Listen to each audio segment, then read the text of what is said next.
સુધી વધુ પ્રભાવિત કરે છે?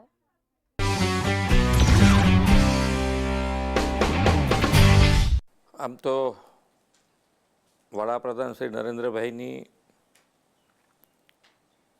કઈ વસ્તુ છે એવી છે કે જે પ્રભાવિત ના કરે, પણ સીએમ બન્યા પછી અને પહેલાં બંનેમાં મને જો પ્રભાવિત કર્યો હોય તો એક એમનું ટાઈમ મેનેજમેન્ટ અને એક એમનો મહેનતુ સ્વભાવ.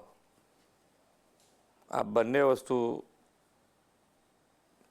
ખૂબ મોટી છાપ મારા ઉપર છે અને કદાચ એમનામાંથી જ પ્રેરણા લઈને અત્યારે પણ હું પણ સવારથી સાંજ સુધી મહેનત કરીને જેટલું બને એટલું વધારે ને વધારે લોકો ઉપયોગી થઈ શકીએ એનો પ્રયત્ન કરતો હોઉં છું.